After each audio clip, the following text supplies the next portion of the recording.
இன்றைக்கி நம்ம உடனடி ரசப்பொடி வீட்டிலே ரொம்ப சூப்பராக எப்படி செய்கிறதுன்னு பார்க்க போகிறோம். இந்த மாதிரி ரசப்பொடி நீங்கள் அதிக அளவில் செஞ்சு வச்சிங்கன்னா எப்போ உங்களுக்கு ரசம் சாதம் சாப்பிட தோணுதோ அந்த மாதிரி டயத்தில் இந்த ரசப்பொடி சேர்த்துட்டு இது கூடவே நீங்கள் கொதிக்கிற தண்ணி ஊற்றி மூடி வச்சிங்கன்னா போதும், ரொம்பவே சூப்பராக ரசம் ரெடி ஆயிரும். Hello friends, welcome to சமையலிலே.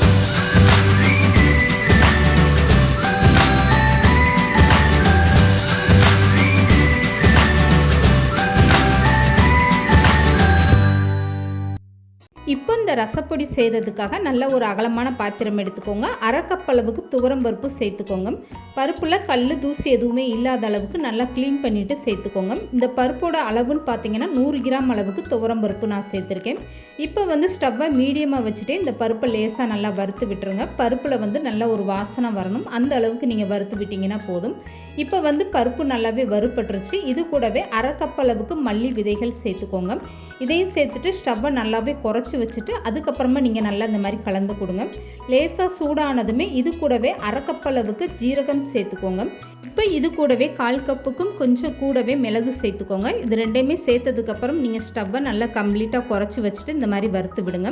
பருப்பு மல்லியோட சூட்லேயே உங்களுக்கு இந்த ஜீரகம் மிளகெல்லாம் நல்லா வறுப்பட்டு வந்துடும்.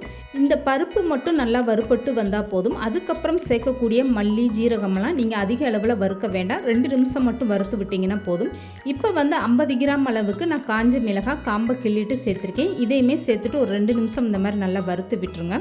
இப்போ இது கூடவே ஒரு கைப்பிடி அளவுக்கு கருவேப்பிலையும் சேர்த்துக்கோங்க. இந்த கருவேப்பிலை காஞ்ச மிளகாயெல்லாம் சேர்ந்து அந்த பச்சை வாசனையெல்லாம் போய் நல்லா வறுப்பட்டு வரணும். அது வரைக்குமே நல்லா ஸ்டவ்வை குறைச்சி வச்சுட்டு வறுத்து விடுங்க. இப்போ கருவேப்பிலையை நீங்கள் ஒன்று கையில் எடுத்து பார்த்தீங்கன்னா அது நல்லா நொறுங்கி வரணும். அந்த அளவுக்கு கருவேப்பிலை ஈரத்தன்மை இல்லாமல் நல்லா வறுத்து வரணும். இப்போ இந்த அளவுக்கு வறுத்ததுமே நீங்கள் ஒரு அகலமான பாத்திரத்தில் கொட்டி ஆற வச்சு எடுத்துக்கோங்க. இப்போ இது கூடவே நான் ஒரு கைப்பிடி அளவுக்கு இந்த மாதிரி வெள்ளைப்பூடு, நல்ல பெரிய பூடாக இருக்கனால நான் ஒரு கைப்பிடி எடுத்திருக்கேன். சின்ன பூடாக இருந்தால் நீங்கள் 2 கைப்பிடி எடுத்துக்கோங்க. இந்த பூண்டை மிக்ஸி ஜாரில் சேர்த்துட்டு தண்ணி எதுவுமே சேர்க்காம இந்த மாதிரி இடித்த மாதிரி ஒன்றும் பாதியமாக நீங்கள் அரைச்சி எடுத்துக்கோங்க. இப்போ அதே பாத்திரத்தில் ஸ்டவ்வை நல்லா குறைச்சி வச்சுட்டு இதுக்கப்புறம் அரைச்சி எடுத்த பூண்டு சேர்த்துட்டு இந்த மாதிரி நல்லா கலந்து கொடுங்க. இந்த பூண்டோட ஈரத்தன்மையெல்லாம் போய் உங்களுக்கு பூண்டு நல்லா வறுத்து வரணும், அந்த அளவுக்கு நல்லா வறுத்து விட்டுருங்க. பூண்டு நீங்கள் வதக்கி விடும்போது இந்த மாதிரி பாத்திரத்தில் அடிப்பிடிக்க தான் செய்யும். அது நல்லா வதக்கி விட்டுட்டு ஆற விட்டு எடுத்திங்கன்னா உங்களுக்கு பூண்டு எடுக்க ரொம்பவே ஈஸியாக வந்துடும். இப்போ வறுத்து வச்சுருந்த ஜீரகம் மிளகு பருப்பெல்லாம் சேர்ந்து நல்லா ஆறிடுச்சு. ஆறுனதுக்கப்புறம் தான் நீங்கள் மிக்ஸி ஜாரில் சேர்த்து இதை அரைக்கணும். இந்த பொடி நீங்கள் அரைக்கும் போது மிக்ஸி ஜாரு கொஞ்சம் கூட ஈரம் இல்லாத அளவுக்கு நல்லா காய வச்சு எடுத்துக்கோங்க. இப்போ வறுத்தெடுத்த இந்த மல்லி மிளகாய் எல்லாமே சேர்ந்து இந்த மாதிரி மிக்ஸி ஜாரில் மாற்றிட்டு இதை ஒன்றும் பாதியமாக அரைச்சி எடுத்துக்கோங்க.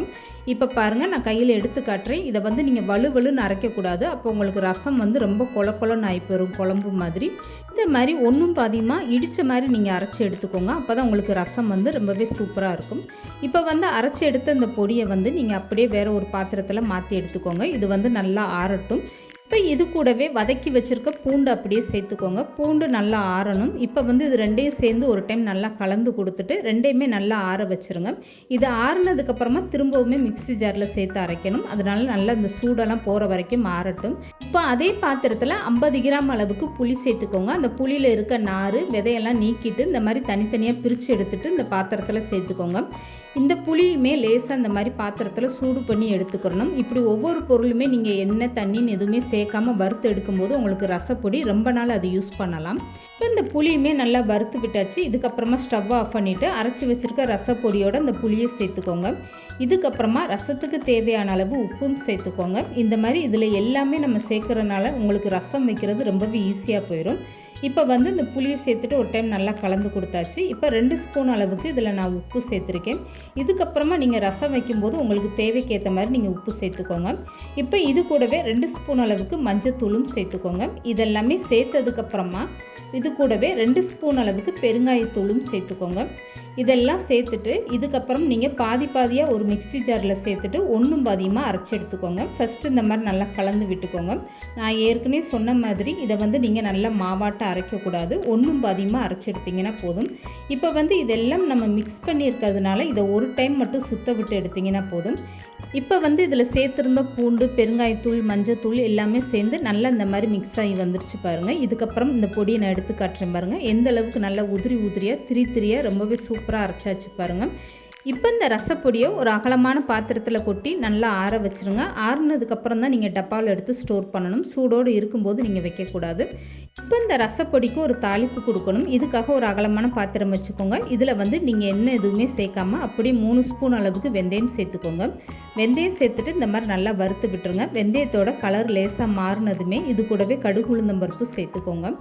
1/4 கப் அளவுக்கு நான் கடுகு உளுந்தம் பருப்பு சேர்த்துருக்கேன். நீங்கள் எந்த அளவுக்கு பொடி சேர்க்குறீங்களோ அதுக்கேற்ற மாதிரி நீங்கள் கடுகு உளுந்தம் பருப்பு சேர்த்துக்கோங்க.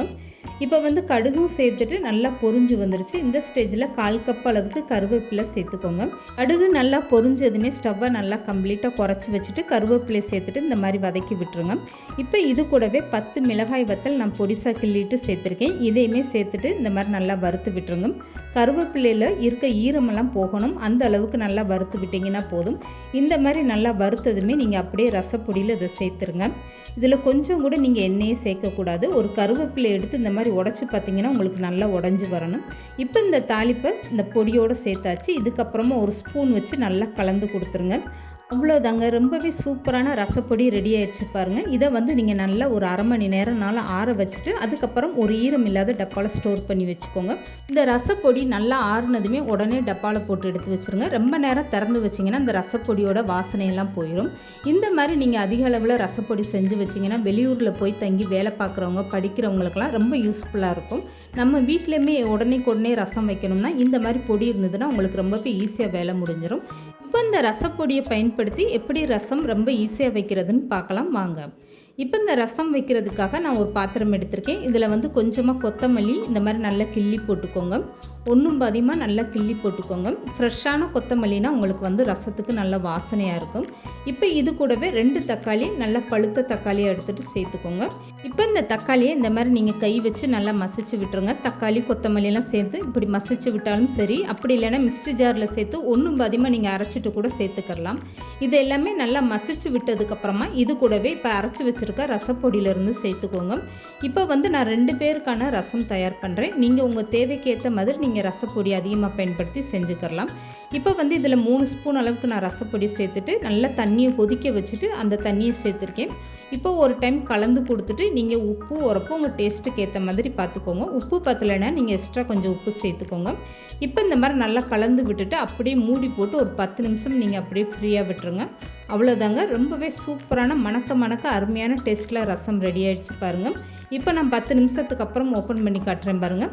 2 பேருக்கு நீங்கள் ரசம் வைக்கணும்னா 3 ஸ்பூன் அளவுக்கு ரசப்பொடி பயன்படுத்துங்க. அதில் 2 கிளாஸ் அளவுக்கு கொதிக்கிற தண்ணி ஊற்றுங்க. அவ்வளோதாங்க, ரொம்பவே சூப்பரான நம்மளுடைய ரசம் ரெடி ஆகிடுச்சு பாருங்கள். இந்த மாதிரி ஒரு ரசப்பொடி நீங்களும் ட்ரை பண்ணி பாருங்கள். அருமையான டேஸ்ட்டாக இருக்கும். ரொம்பவே ஈஸியாகவும் வேலை முடிஞ்சிடும். இந்த வீடியோ பிடிச்சிருந்தா லைக் பண்ணுங்கள், ஷேர் பண்ணுங்கள். மறக்காமல் சமையல் டிலீட் சேனலை சப்ஸ்கிரைப் பண்ணுங்கள்.